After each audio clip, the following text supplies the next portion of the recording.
Hi friends, welcome back to my channel. It's me Aleena. അപ്പോൾ ഇന്ന് ഞാൻ പറയുന്ന സ്റ്റോറി നമ്മുടെ ഒരു സ്ഥിരം സബ്സ്ക്രൈബർ അയച്ചെന്ന സ്റ്റോറിയാണ്.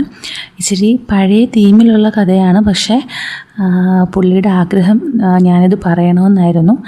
അതുകൊണ്ടാണ് ഇപ്പോൾ സ്റ്റോറി പറയുന്നത് കേട്ടോ. ഞാൻ ഫാരിസ്, ഡിഗ്രി അവസാന വർഷ വിദ്യാർത്ഥി. ഇപ്പോൾ 21 വയസ്സായി. 10 വർഷം മുമ്പാണ് ഉപ്പ മരിക്കുന്നത്. എനിക്ക് 2 വയസ്സ് മാത്രമുള്ളപ്പോൾ ഒരു ആക്സിഡൻ്റായി കിടപ്പിലായതാണ്. 9 വർഷം നരകിച്ച് കിടന്നു. ആദ്യമൊക്കെ കുടുംബക്കാരൊക്കെ സഹായിച്ചു. പിന്നീട് അവർക്കൊരു ബാധ്യതയായി തോന്നിക്കാണും. ആരും തിരിഞ്ഞു നോക്കിയില്ല. ഉപ്പ ഉമ്മയെ പ്രേമിച്ച് കിട്ടിയതാണ്. 2 വയസ്സ് മാത്രം വ്യത്യാസമാണ് അവർ തമ്മിലുണ്ടായിരുന്നത്. ഉമ്മ ഒരു ടെക്സ്റ്റൈൽസിൽ ജോലിക്ക് പോയിട്ടാണ് കുടുംബം മുന്നോട്ട് പോയിക്കൊണ്ടിരുന്നത്. കൂടെ ഉപ്പയുടെ ചികിത്സയും മരുന്നും. 9 വർഷം കൊണ്ട് എടുത്താൽ പൊങ്ങാത്ത കടം കയറാൻ ഞങ്ങൾക്ക് പിന്നെ എന്ത് വേണം? ഓ, ഞാൻ ഉമ്മയെപ്പറ്റി പറഞ്ഞില്ലല്ലോ. ആവശ്യത്തിന് തടിയൊക്കെയുള്ള വെളുത്ത സുന്ദരി. 5 വർഷം മുമ്പ് ഉമ്മ അങ്ങനെയായിരുന്നു. ഞാൻ ഉമ്മയെ കണ്ടിട്ട് 5 വർഷമാകുന്നു. ഇപ്പോൾ ഉമ്മയ്ക്ക് 41 വയസ്സുണ്ട്. ഫോട്ടോയിലൂടെയും വീഡിയോ കോളിലൂടെയും ആണ് ഞാൻ ഉമ്മയെ ഇപ്പോൾ കാണുന്നത്. ഉപ്പയുടെ മരണശേഷവും ഉമ്മ ജോലി തുടർന്നു. പക്ഷേ ആ തുച്ഛ വരുമാനം കൊണ്ട് എന്താവാനാണ്? ഉമ്മ ജോലി ചെയ്യുന്ന കടയിലെ മുതലാളി ഒരു നല്ലവനായിരുന്നു.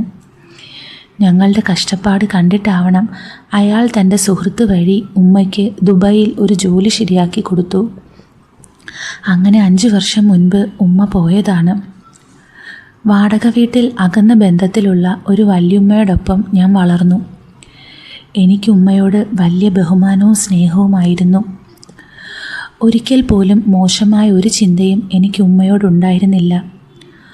ഓർമ്മ വെച്ച കാലം മുതൽ കഷ്ടപ്പെടുന്ന ഉമ്മയാണ് ഞാൻ കണ്ടു വളർന്നത്. എൻ്റെ ഏറ്റവും വലിയ ആഗ്രഹം ഉമ്മയെ ഒരു ജോലിക്കും വിടാതെ ഇനിയെങ്കിലും വീട്ടിലിരുത്തണമെന്നായിരുന്നു. ഉമ്മയുടെ 5 കൊല്ലത്തെ കഷ്ടപ്പാട് കൊണ്ട് കടങ്ങളൊക്കെ തീർന്നു. ശേഷം സ്വന്തമായി ഒരു സ്ഥലം വാങ്ങി അവിടെ ഒരു വീട് വെച്ചുകൊണ്ടിരിക്കുകയാണ്. വീടാവാതെ ഉമ്മ നാട്ടിലേക്ക് വരില്ല. വന്നാൽ പിന്നെ ഞാൻ തിരിച്ചു വിടില്ല. എങ്ങനെയെങ്കിലും ഒരുപാട് പണം ഉണ്ടാക്കണം, അതായിരുന്നു എൻ്റെ ചിന്ത. വീടിൻ്റെ പണി ഇനിയും ഒരുപാട് ബാക്കിയുണ്ട്. ജീവിക്കാനും പണം വേണം. ഞാൻ എന്തൊക്കെയോ നെറ്റിലും മറ്റും സെർച്ച് ചെയ്തു. അങ്ങനെ ഒരു ദിവസം എൻ്റെ കണ്ണിൽ അത് ശ്രദ്ധയിൽപ്പെട്ടത്. വിദേശത്തുള്ള മറ്റേ ടൈപ്പ് മൂവിയിൽ അഭിനയിക്കാൻ 20-നും 23-നും ഇടയിലുള്ള ഇന്ത്യൻ യുവാവിനെ വേണം. ഞാനത് നോക്കി. ഇന്ത്യൻ യുവാവോ? അപ്പോൾ ഇത് എവിടെയാണ്? ഞാൻ മുഴുവനായി വായിച്ചു നോക്കി. അമേരിക്കയിലാണ്. പേയ്മെൻറ്റ് കണ്ട് ഞാൻ ശരിക്കും ഞെട്ടുകയായിരുന്നു. $2,00,000, അതായത് 1.5 കോടിക്ക് മുകളിൽ വരും ഇന്ത്യൻ പൈസ. ഒരു ജീവിതകാലം മുഴുവൻ ഉമ്മയെ നോക്കാൻ ഇത് തന്നെ ധാരാളം. ഞാൻ അതിൽ പറഞ്ഞ ഫോം ഫില്ല് ചെയ്ത് അപേക്ഷ അയച്ചു. ദിവസങ്ങൾ കടന്നുപോയി. എൻ്റെ ഡിഗ്രി ക്ലാസ് അവസാനിച്ചു. ആ സമയമാണ് എൻ്റെ ഫോണിൽ ഒരു കോള് വന്നത്. നോക്കിയപ്പോൾ വിദേശ നമ്പറാണ്. ഉമ്മ നെറ്റിലാണല്ലോ വിളിക്കുന്നത്. പിന്നെ ഇതാരാ? ഞാൻ ആ കാര്യം മറന്നിരുന്നു. ഹലോ, ഇത് ഫാരിസ് അല്ലേ? അതെ. ഇംഗ്ലീഷിലാണ് കേട്ടോ ഇത്. വായിക്കാൻ എളുപ്പത്തിന് മലയാളമാക്കിയതാണ്. നിങ്ങൾ മൂവിയിൽ അഭിനയിക്കാൻ വേണ്ടി ഒരു അപേക്ഷ അയച്ചിരുന്നില്ലേ? ഉവ്, നിങ്ങളെ സെലക്ട് ചെയ്തിട്ടുണ്ട്. വരാൻ തയ്യാറാണോ? അതെ. എല്ലാം ആ പരസ്യത്തിലുള്ള പോലെ തന്നെയല്ലേ? പേയ്മെൻ്റ് ആണോ? അതെ. കൂടെ കുറച്ച് കാര്യങ്ങൾ കൂടെയുണ്ട്. എന്താ? ഒരു എഗ്രിമെൻ്റ് ഉണ്ട്. അത് വായിച്ചൊപ്പിട്ട് അയക്കണം. ബാക്കിയൊക്കെ അതിന് ശേഷം. ശരി സർ. കുറച്ച് കഴിഞ്ഞ് എൻ്റെ മെയിലിൽ ഒരു ഫോം വന്നു. അതിൽ പറഞ്ഞ കാര്യങ്ങളൊക്കെ ഞാൻ വായിച്ചു നോക്കി. ഇതൊപ്പിട്ട് പിന്മാറിയാൽ പേയ്മെൻറ്റ് പറഞ്ഞ തുകയുടെ 10 ഇരട്ടി നഷ്ടപരിഹാരം എന്നൊക്കെയുണ്ട്. ഞാൻ മനസ്സിൽ പറഞ്ഞു, ആര് പിന്മാറുന്നു? ഏതെങ്കിലും മദാമയെ കളിക്കുകയും ചെയ്യാം, കാശും കിട്ടും. ഞാനൊന്നും നോക്കാതെ ഒപ്പിട്ടത് തിരിച്ചയച്ചു. അപ്പോൾ എൻ്റെ മനസ്സിൽ ഒരു സംശയം ഉദിച്ചു. ഇനി ശരിക്കും ചെയ്യേണ്ടി വരില്ലേ? അഭിനയമാവുമോ? കുറേ നാളത്തെ ആഗ്രഹമാണ് ഒരുത്തിയെ ചെയ്യണമെന്ന്. പെട്ടെന്നാണ് എൻ്റെ ഫോണിൽ വീണ്ടും കോള് വന്നത്. ഹലോ. അപ്പോൾ എല്ലാം പറഞ്ഞ പോലെ നിങ്ങളുടെ പേരിൽ വിസ ഇഷ്യൂ ചെയ്യാൻ പോവുകയാണ്. പാസ്പോർട്ട് വേണം, അയച്ചു തരാം. ഓക്കെ, അപ്പോൾ എല്ലാം കൺഫേമായി അറിയിക്കാം. ശരി സർ. എത്ര ദിവസം കാണും ഷൂട്ടിങ്? ഒരാഴ്ചയാണ് നിങ്ങളുടെ പെർമിറ്റ്. ഒരു ദിവസം നായികയുടെ കൂടെ സ്ക്രിപ്റ്റ് ചർച്ച ചെയ്യാൻ വിടും. ഷൂട്ടിംഗ് ഒരു ദിവസം മാത്രമേ കാണുള്ളൂ. ഓക്കെ. അപ്പോൾ എന്തായാലും 2 ദിവസം അമേരിക്ക ഒന്ന് കാണാം. കുറച്ച് ദിവസത്തിന് ശേഷം എനിക്ക് ടിക്കറ്റും വിസയും വന്നു. വല്യമ്മയോടും ഫോൺ വിളിച്ചപ്പോൾ ഉമ്മയോടും ഒരാഴ്ച ടൂറ് പോകുന്നു എന്ന് പറഞ്ഞ് ഞാൻ ഇറങ്ങി. 18 മണിക്കൂർ നീണ്ട യാത്ര. ഞാൻ എയർപോർട്ടിലെത്തി. എന്നെ കൂട്ടാൻ ഒരു കാറ് വന്നു. ഞാൻ അതിൽ കയറി അവരോടൊപ്പം യാത്ര തുടങ്ങി. മലയാളിയാണല്ലേ? അയാൾ എന്നോട് ചോദിച്ചപ്പോൾ ഞാൻ ഞെട്ടി. നിങ്ങൾ? കേട്ടിട്ട് മനസ്സിലായില്ലേ? ഞാനും മലയാളി തന്നെ. പക്ഷേ പേടിക്കണ്ട, ഞാനും നിങ്ങളെപ്പോലെ അപേക്ഷ അയച്ചു വന്നതാണ്. അഭിനയിക്കാനോ? അല്ല, സംവിധാനം ചെയ്യാൻ. നിങ്ങളാണോ സംവിധായകൻ? അതെ. ചേട്ടാ, ഇതെന്തെങ്കിലും പ്രശ്നമാവുമോ? ഇല്ല, ഇതിവിടുത്തെ മെയിൻ മൂവി കമ്പനിയാണ്. പിന്നെ ഇപ്പോൾ ചെയ്യുന്ന വീഡിയോ ഈ അമേരിക്ക വിട്ടു പോകില്ല. ആണോ? അതെ, അമേരിക്കയിൽ മാത്രം അലൗഡുള്ള രീതിയിലാണ്. ആ പേടിയും പോയി. അങ്ങനെ സംസാരിച്ച് ഞാനും അയാളും ഒരു വലിയ ഹോട്ടലിലെത്തി. എന്നെയും കൊണ്ട് അയാൾ റൂമിലേക്ക് പോയി. എന്നിട്ട് വിശ്രമിക്കാൻ പറഞ്ഞു. ചേട്ടാ. എന്താ ഫാരിസ്, എല്ലാം ഒറിജിനലായിട്ടാണോ ചെയ്യേണ്ടത്? എന്തേ? അല്ല, അറിയാൻ. അതെ, ഇവിടെ അങ്ങനെയാണ്. അപ്പോൾ അവർക്ക് മറ്റേ രോഗങ്ങൾ എങ്ങാനും ഉണ്ടെങ്കിലോ? അത് പേടിക്കണ്ട, അതൊക്കെ ചെക്ക് ചെയ്ത് കഴിഞ്ഞു. പിന്നെ എല്ലാ സേഫ്റ്റിയും കരുതും. ആണോ? അവർക്ക് സമ്മതമാണെങ്കിൽ സേഫ്റ്റി ഇല്ലാതെ ചെയ്യാം. മദാമയുടെ ഫോട്ടോ ഉണ്ടോ? മദാമയോ? അതെ, ഞാൻ കൂടെ അഭിനയിക്കുന്നത്. എടോ, ഇതൊരു ഇന്ത്യൻ ആൻറ്റി ബോയ് കഥയാണ്. അതല്ലേ ഇന്ത്യൻ എന്ന് തന്നെ പരസ്യം അയച്ചത്. ഭാഗ്യത്തിന് ഒരു മലയാളിയാണ് നായിക. മലയാളിയോ? അതെ, ഏകദേശം 40 വയസ്സ് കാണും. കണ്ടാൽ 35, അത്രയേ ഉള്ളൂ. കുറച്ച് തടിയുണ്ട്. ആണോ? നായിക വന്നോ? നായിക അപ്പുറത്തെ റൂമിലുണ്ട്. 3 ദിവസമായി വന്നിട്ട്. 3 ദിവസമോ? അതെ, ടെസ്റ്റൊക്കെ ഇല്ലേ? ഇപ്പോൾ നിന്നെ കൊണ്ടുപോകും ടെസ്റ്റിന്. എല്ലാം കഴിഞ്ഞ് ചെയ്യേണ്ട കാര്യങ്ങളെല്ലാം പറഞ്ഞു തരും. പിന്നെ 1-2 മണിക്കൂർ നിന്നെ നായികയെ ഒരുമിച്ച് വിടും. അതെന്തിനാ? ചെയ്യുന്ന കാര്യത്തിലും ടൈമിങ്ങിലും ഒരു ധാരണ സംസാരിച്ചുണ്ടാക്കാൻ. ആണോ? നിനക്ക് ഭാഗ്യമുണ്ട്. എന്താ? ഏതോ നല്ല കുടുംബത്തിൽ പിറന്ന സ്ത്രീയാണ്. അതെങ്ങനെ മനസ്സിലായി? കമ്പനി ഓണർ അവരെ പരമാവധി ട്രൈ ചെയ്ത് നോക്കി. അവർ കൊടുത്തില്ല. എഗ്രിമെൻ്റ് പോലെ ചെയ്യൂ എന്നാണ് പറഞ്ഞത്. ആണോ? എന്തെങ്കിലും കഷ്ടപ്പാട് കാണും. നിങ്ങൾ അവരുടെ എല്ലാം കണ്ടോ? പിന്നെ കാണാതിരിക്കുമോ? സ്കാനിംഗ് ഒക്കെ നടത്തണം. അതെന്താ സംഭവം? ശരീരത്തിൽ എവിടെയെങ്കിലും കുത്തോ പാടോ ചുളിവോ ഒക്കെ ഉണ്ടോ എന്ന് നോക്കണം. ഉണ്ടെങ്കിൽ മേക്കപ്പിൽ പിടിക്കാൻ. എന്നിട്ടുണ്ടോ? അതല്ലേ പറഞ്ഞത്. സൂപ്പറാണ്. ഒരു പോറൽ പോലും ഇല്ല. നല്ല സ്വയംഭൻ സാധനം. ഞാൻ നാട്ടിൽ ഹിന്ദി വെബ് സീരീസൊക്കെ ചെയ്യാറുണ്ട്. കാണാൻ കൊള്ളാവുന്ന എത്ര പേര് നായികയായി വന്നു. അവരെക്കാൾ ഉഗ്രനാണ്. ആണോ? പക്ഷേ ഇതൊരു രക്ഷയില്ല. വിരിഞ്ഞു നിൽക്കുന്ന ചരക്ക് സൂപ്പറാണ്. എന്തൊക്കെ ചെയ്യണം? അത് പറയാൻ വിട്ടു. ഒരു ഞെട്ടവും പാടില്ല കേട്ടോ. എന്താ? സ്ക്രിപ്റ്റ് തരാം, അതിലെല്ലാം ഉണ്ട്. നല്ല ചരക്കാണെങ്കിൽ എന്താ പ്രശ്നം? എന്തായാലും നീ നല്ല ഭാഗ്യവാനാണ്. അധികം ഓടാത്ത വണ്ടിയാണ്. എന്നാൽ പിന്നെ നീ ഫ്രഷ് ആവ്, ഞാൻ കുറച്ച് കഴിഞ്ഞ് വരാം. ശരി. അയാൾ പോയപ്പോൾ എൻ്റെ മനസ്സിൽ ഒരുപാട് പൂത്തിരികൾ കത്തി. ആൻറ്റിമാർ എൻ്റെ ഒരു വീക്ക്നെസ് ആയിരുന്നു. എൻ്റെ മനസ്സിലെ നാട്ടിലെ പല ആൻറ്റിമാരുടെ രൂപവും കടന്നുപോയി. ഞാൻ ഫ്രഷൊക്കെ ആയി ഫോൺ എടുത്ത് നോക്കുമ്പോൾ ഉമ്മയുടെ മെസ്സേജ്. ഹായ് ഉമ്മ. ഞാൻ മെസ്സേജ് അയച്ചു. ഉമ്മ അത് സീൻ ചെയ്തു. എന്നിട്ട് റിപ്ലൈ തന്നു. മോൻ കൊടൈക്കനാൽ എത്തിയോ? എത്തി ഉമ്മ. മോൻ ഉമ്മയോട് ദേഷ്യമുണ്ടോ? ദേഷ്യമോ? എന്തിന്? അല്ല, മോനെ കാണാൻ വരാത്തതിന്. ഇല്ലുമ്മ, എല്ലാം നമുക്ക് വേണ്ടിയല്ലേ. വീടായാൽ ഉമ്മ ഇങ്ങ് വരില്ലേ. പിന്നെ ഞാൻ ഉമ്മയെ വിടില്ല. ഞാൻ പോകില്ല പിന്നെ, അത് മതി. ഉമ്മയോട് ക്ഷമിക്കും മോനെ. ഒന്ന് പോ ഉമ്മ. ശരി ഫാരി, ഞാൻ പോകുന്നു. ശരി, ബൈ ബൈ. ഞാൻ ഫോൺ വെച്ചു. ഉമ്മ എന്താ പതിവില്ലാതെ ഇങ്ങനെയൊക്കെ സംസാരിക്കുന്നത്? ആ, അപ്പോഴാണ് അടുത്ത മുറിയിലാണ് നായികയുള്ളത് എന്ന ചിന്ത എനിക്ക് വന്നത്. സംവിധായകൻ പറഞ്ഞത് വെച്ച് കാണാൻ എനിക്ക് ആകാംക്ഷയായി. ഞാൻ ചുമ്മാ വാതിൽ തുറന്ന് പുറത്തൂടെ നടന്നു. ഒരു 10 മിനിറ്റോളം നടന്നിട്ടും അവർ പുറത്തേക്കൊന്നും വന്നില്ല. എന്തായാലും നാളെ കാണാം. വൈകിട്ട് ഷൂട്ടിങ്ങും അപ്പോൾ കാണും. ശേഷം ഞാൻ റൂമിൽ പോയി. കുറച്ച് കഴിഞ്ഞ് എന്നെ ടെസ്റ്റിന് കൊണ്ടുപോയി. തിരിച്ചു വന്നപ്പോൾ അയാൾ ഒരു കടലാസ് തന്നു. ഇതെന്താ? ഇതാണ് സ്ക്രിപ്റ്റ്. ഇത്ര ചെറുതോ? എടാ, നമ്മുടെ നാട്ടിലെ പോലെ സിനിമയല്ല, ചെയ്യേണ്ട കാര്യമാണ്. റൂമിൽ പോയി നോക്കി മനസ്സിലാക്ക്. വേണേൽ അതിൽ പറഞ്ഞതുപോലെയുള്ള വീഡിയോ കുറച്ച് കാണ്. ശരിക്ക് അവൾക്കും ഉണ്ട്, കൊടുത്തിട്ടുണ്ട്. ആണോ? അവൾ നിന്നെ ചെയ്യേണ്ട കാര്യമാണ്. അതുപോലെ ഇത് നീ അവളെ ചെയ്യേണ്ട കാര്യവും. പിന്നെ നാളെ നിങ്ങൾക്ക് തരുന്ന 2 മണിക്കൂർ കൊണ്ട് രണ്ടാളും അങ്ങോട്ടും ഇങ്ങോട്ടും ഏത് സമയത്താണ് ചെയ്യുന്നത് എന്ന് പ്ലാൻ ചെയ്യണം. തുടങ്ങിയാൽ കഴിഞ്ഞിട്ടേ കട്ട് ചെയ്യൂ. ഒറ്റ ഷോട്ടിൽ ചെയ്യണം. അതുപോലെ സമയമെടുത്ത് ചെയ്യണം. റൂമിൽ 4 ഭാഗത്തും മുകളിലും ക്യാമറ കാണും. ശരി, എങ്കിൽ നോക്കി പഠിക്ക്. അയാൾ പോയ ശേഷം ഞാൻ ആ കടലാസ് തുറന്നു നോക്കി. വാവ്, എല്ലാം ഉണ്ട്. ഫാരി മോനെ, നിൻ്റെ ടൈമിടാ. ഞാൻ സ്വയം മന്ത്രിച്ചു. അടുത്ത ജോണി അണ്ണൻ ഞാൻ തന്നെ. വീഡിയോയിൽ മാത്രം കണ്ടിട്ടുള്ള കാര്യങ്ങൾ എന്നോട് ചെയ്യാനാണ്.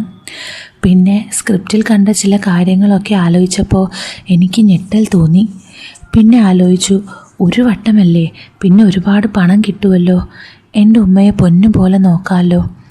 അങ്ങനെ ഓരോന്ന് ചിന്തിച്ച് ഞാൻ അന്നത്തെ ദിവസം കഴിച്ചുകൂട്ടി. പിറ്റേന്ന് അവരെന്തേ വിളിക്കാത്തതെന്ന് ആലോചിച്ച് ഞാൻ ഇരുന്നു. ഒരു 11 മണിയായപ്പോൾ എൻ്റെ റൂമിൽ ഒരു തട്ട് കേട്ടു. ഞാൻ പോയി വാതിൽ തുറന്നു. സംവിധായകനായിരുന്നു. നീ റെഡിയല്ലേ? അതെ. ഓക്കെ, 2 മണിക്കൂർ സമയം തരാം. നീ അവളുമായി സംസാരിച്ച് ഒരു ധാരണയുണ്ടാക്ക്. ശേഷം നിങ്ങൾ ഒരുമിച്ച് ലഞ്ച് കഴിക്ക്. അത് റൂമിൽ വരും. വൈകിട്ട് 5 മണി വരെ റെസ്റ്റ്. പിന്നെ കുളിയൊക്കെ കഴിഞ്ഞ് 6-6:30 ആകുമ്പോൾ ഷൂട്ട്. ഓക്കെ, മനസ്സിലായില്ലേ? അവൾ റൂമിലുണ്ട്. അതാണ്. റൂം തുറന്ന് കയറിക്കോ. ശരി. ഞാൻ ആ റൂമിലേക്ക് നടന്നു. എനിക്ക് ചെറിയൊരു ഭയമുണ്ടായിരുന്നു. ലോക്ക് തുറന്ന് അകത്തേക്ക് കയറിയപ്പോൾ ഒരിളം നീല സാരി ധരിച്ച് ഒരു ചരക്ക് പുറംതിരിഞ്ഞ് നിൽക്കുന്നു. ഞാൻ അവരുടെ അടുത്തേക്ക് നീങ്ങി. അവർ പുറത്തേക്ക് നോക്കി തന്നെ ഇരിക്കുകയായിരുന്നു. ഹലോ. പെട്ടെന്ന് അവർ തിരിഞ്ഞതും ഞാൻ അവരെ കണ്ട് ഞെട്ടി. എൻ്റെ ഉമ്മ. അതെ, എൻ്റെ സ്വന്തം ഉമ്മ. ഞാനും ഉമ്മയും കണ്ട ഷോക്കിൽ അനങ്ങാതെ നോക്കി നിന്നു. പെട്ടെന്ന് ബോധം തിരിച്ചു വന്ന ഞാൻ ചോദിച്ചു, ഉമ്മ എന്താ ഇവിടെ? നീ എന്താ ഇവിടെ? കുറച്ചു നേരം വീണ്ടും അവിടെ നിശബ്ദമായി. പെട്ടെന്ന് ഞാൻ ചോദിച്ചു, ഉമ്മ ആണോ ഈ സിനിമയിൽ അഭിനയിക്കാൻ വന്ന നടി? ഉമ്മ ദുബായ് അല്ലായിരുന്നോ? എങ്ങനെ ഇവിടെ എത്തി? നിന്നോടാര് പറഞ്ഞു? നീ എങ്ങനെ ഇവിടെ? ഞാൻ ഇവിടേക്ക് വന്ന കാര്യം ഉമ്മയോട് വ്യക്തമാക്കി. അപ്പോൾ നീയാണോ ഇതിൽ അഭിനയിക്കാൻ വന്ന നായകൻ? ഇത്രയും പറഞ്ഞിട്ട് ഉമ്മയ്ക്ക് മനസ്സിലായില്ലേ? എന്തിനാ മോനെ നീ കടുംകൈക്ക് മുതിർന്നത്? ഉമ്മയ്ക്ക് വേണ്ടി, ഉമ്മയെ പണിക്ക് വിടാതെ നിൽക്കാൻ. പക്ഷേ ഉമ്മ ഇവിടെ കഴിഞ്ഞ 5 കൊല്ലമായി. മോനെ, ഒന്നും പറയണ്ട. ഈ ഉമ്മയ്ക്ക് വേണ്ടിയാണോ ഞാനിങ്ങനെ? ഈ ഉമ്മയാണോ ഞാൻ ദൈവത്തെ പോലെ സ്നേഹിച്ചത്? എൻ്റെ വാക്ക് കേട്ട് ഉമ്മ പൊട്ടിക്കരയാൻ തുടങ്ങി. കുറച്ച് കഴിഞ്ഞ് ഉമ്മ പറഞ്ഞു തുടങ്ങി, നീ ഉമ്മയെപ്പറ്റി ഇങ്ങനെയാണോ കരുതിയത്? ഞാനിവിടെ കണ്ടവന് കിടന്നുകൊടുത്താണ് ജീവിക്കുന്നതെന്നോ? ഈ നിമിഷം വരെ നിൻ്റെ ഉപ്പ അല്ലാതെ എന്നെ ആരും തൊട്ടിട്ടില്ല. പിന്നെ എന്തിനിവിടെ വന്നു? കഴിഞ്ഞ 5 കൊല്ലവും ഞാൻ കഷ്ടപ്പെട്ടാണ് ജോലി ചെയ്തത്. എൻ്റെ കമ്പനിയിൽ MD എന്നെ കുറേ വളയ്ക്കാൻ ശ്രമിച്ചു. അവസാനം 2 മാസം മുമ്പ് അയാൾ എന്നെ കയറി പിടിച്ചു. ഞാൻ ശബ്ദം ഉണ്ടാക്കി. ഓഫീസിൽ എല്ലാവരും അറിഞ്ഞു. ആ ദേഷ്യത്തിന് അയാൾ എൻ്റെ വിസ ക്യാൻസൽ ചെയ്തു. തരാനുള്ള പണം പോലും തന്നില്ല. എന്തിന്? നാട്ടിലേക്ക് മടങ്ങാനുള്ള ടിക്കറ്റ് എടുക്കാൻ പോലും പണമില്ല. അപ്പോഴാണ് ഇങ്ങനെ ഒരു പരസ്യം കണ്ടത്. തുക കണ്ടപ്പോൾ ഞാൻ ആലോചിച്ചു, ഇത്രയും തുക ഒരിക്കലും എനിക്കുണ്ടാക്കാൻ പറ്റില്ല. ഒരു പ്രാവശ്യം ഈ തെറ്റ് ചെയ്താൽ വീട് പണിയും തീർത്ത് നിന്റെ കൂടെ നാട്ടിൽ തന്നെ കഴിയാമെന്ന്. ഉമ്മ, അതേ മോനെ, അതിനായിരുന്നു ഞാൻ ഈ പണിക്ക് നിന്നത്. ഞാൻ കുറച്ചു നേരം ഒന്നും മിണ്ടാതെ നിന്നു. ശേഷം ഞാൻ പറഞ്ഞു, ഉമ്മ എഗ്രിമെൻറ്റിൽ ഒപ്പിട്ടിനോ? എത്രയാ ഉമ്മയ്ക്ക് പേയ്മെൻറ്റ് പറഞ്ഞത്? 3 ലക്ഷം. ഇനി എന്താ ചെയ്യുക ഉമ്മ? എന്താ മോനെ, നമ്മൾ പെട്ടു ഉമ്മ. അതെ, നമുക്ക് എങ്ങനെയെങ്കിലും ഇവിടെ നിന്ന് ഊരണം. എങ്ങനെ? നമ്മൾ 2 പേരും എഗ്രിമെൻ്റ് ഒപ്പിട്ടതാണ്. അവർ പറഞ്ഞ പണം കൊടുക്കേണ്ടി വരും. എൻ്റെ ദൈവമേ. ഉമ്മ അതും പറഞ്ഞ് സോഫയിലിരുന്നു. ഞാൻ അതിൻ്റെ അടുത്ത സോഫയിലിരുന്നു. ഉമ്മ എവിടെയോ നോക്കി ആലോചിച്ചിരിക്കുകയായിരുന്നു. അപ്പോഴാണ് ഞാൻ ഉമ്മയെ ശ്രദ്ധിച്ചത്. 5 കൊല്ലം മുമ്പുള്ളതുപോലെയല്ല, കുറച്ചുകൂടെ വെളുത്ത് തടിച്ചിട്ടുണ്ട്. വയർ ചെറുതായി ചാടിക്കിടക്കുന്നു. ചുണ്ടൊക്കെ നല്ല റോസ് കളറായിട്ടുണ്ട്. അപ്പോഴാണ് സംവിധായകൻ പറഞ്ഞ കാര്യങ്ങൾ എൻ്റെ മനസ്സിൽ വന്നത്. നിൻ്റെ ഭാഗ്യമാണ് അവളെയെല്ലാം ഞാൻ കണ്ടതാണ്. കിടിലൻ സാധനം, ഒന്നും ഒരു രക്ഷയുമില്ല. ഉമ്മയോടുള്ള സ്നേഹം വഴിമാറിയ നിമിഷമായിരുന്നു അത്. ഉമ്മയെ ഞാൻ വേറൊരു രീതിയിൽ നോക്കാൻ തുടങ്ങിയിരിക്കുന്നു. അയാൾ പറഞ്ഞത് ശരിയാണ്. ഉമ്മ ഒരു അടിപൊളി ചരക്കാണ്. വയസ്സ് 41 ആയെങ്കിലും 30-35 മാത്രമേ പറയുള്ളൂ. ഉമ്മ പറഞ്ഞത് ശരിയാണെങ്കിൽ കഴിഞ്ഞ 19 വർഷമായി ആരും തൊട്ടിട്ടില്ല. എന്തുകൊണ്ടും തൊടാനുള്ള അവകാശം ഉപ്പ കഴിഞ്ഞാൽ എനിക്കാണ്. ഉപ്പയോടൊപ്പം ഉമ്മ കഴിഞ്ഞത് 3 വർഷമാണ്. അങ്ങനെയെങ്കിൽ ഒരു പുതുപ്പെണ്ണിൻ്റെ എല്ലാം ഇപ്പോഴും ഉമ്മയ്ക്ക് കാണും. എൻ്റെ മനസ്സിലെ പിശാച് ഉണർന്നിരിക്കുന്നു. ഞാൻ ഉമ്മയോട് പറഞ്ഞു, ഉമ്മ, നമുക്ക് വേറെ വഴിയില്ല. നീ എന്താ പറയുന്നേ? അവർ പറഞ്ഞ പോലെ ചെയ്യാം. ടപ്പേ ഒരടിയായിരുന്നു കവിളത്ത്. എന്നിട്ട് ഉമ്മ എന്നെ ദേഷ്യത്തോടെ നോക്കി.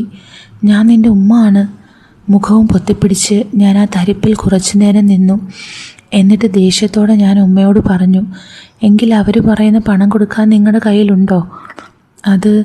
ഉമ്മ ഒന്നും മിണ്ടാതെ മൗനമായിരുന്നു. ഞാൻ ഉമ്മയാണെന്ന് അറിഞ്ഞിട്ടാണോ? ഉമ്മ ഞാനാണെന്ന് അറിഞ്ഞിട്ടോ അല്ല ഇതിന് വന്നത്. അത് ശരിയാ, നമ്മുടെ ഗതികേടാണ് നമ്മളെ ഇവിടെ എത്തിച്ചത്. അതെ, വിധിയുടെ തീരുമാനം ചിലപ്പോൾ ഇങ്ങനെയാവും. ചെറിയ വായിൽ കിട്ടിയ വലിയ സംസാരം ഉമ്മയിൽ ഒരു മാറ്റം ഞാൻ കണ്ടു. നിനക്ക് പറ്റുമോ ഭാര്യ എന്നെ അങ്ങനെ? അല്ലെങ്കിൽ എനിക്ക് നിൻ്റെ ഒപ്പം പറ്റുമോ? പറ്റിയിട്ടാണോ ഉമ്മ? ദൈവം നമ്മളെ പരീക്ഷിക്കുകയല്ലേ. എനിക്ക് ഉൾക്കൊള്ളാൻ പറ്റുന്നില്ല മോനെ. എനിക്കും സങ്കടമുണ്ട്. ഇല്ലെങ്കിൽ നമ്മൾ ഈ നാട്ടിലെ ജയിലിൽ ജീവിതകാലം മുഴുവൻ കിടക്കേണ്ടി വരും. നമുക്ക് അവരോടൊന്ന് സംസാരിച്ച് നോക്കിയാലോ? ഇത് നമ്മുടെ നാടല്ല. പറഞ്ഞാൽ മനസ്സിലാവാൻ എന്നേക്കാൾ പരിചയം ഉമ്മയ്ക്കില്ലേ? അത് ശരിയാണ്, കണ്ണിൽ ചോരയില്ലാത്ത ആൾക്കാരാണിവിടെ. അതാ പറഞ്ഞത്, നമുക്ക് കുറച്ചു നേരം എല്ലാ ബന്ധവും മറക്കാം. ഉമ്മ ഒന്നും മിണ്ടാതെ തല കുനിച്ചുകൊണ്ട് സമ്മതം മൂളി. എൻ്റെ ഉള്ളിൽ സന്തോഷത്തിൻ്റെ പെരുമ്പറ മുഴങ്ങുകയായിരുന്നു. ഞാൻ ആ സംവിധായകനോട് മനസ്സിൽ നന്ദി പറഞ്ഞു. ഉമ്മ അയാൾ ഇത്രയും ആവേശത്തോടെ എന്നോട് വർണ്ണിച്ചില്ലായിരുന്നുവെങ്കിൽ എനിക്ക് ചിലപ്പോൾ ഇങ്ങനെയൊന്നും തോന്നില്ലായിരുന്നു. ഇതിനൊരു പരിഹാരം ഞാൻ വിചാരിച്ചാൽ തന്നെ നടക്കുമായിരുന്നു.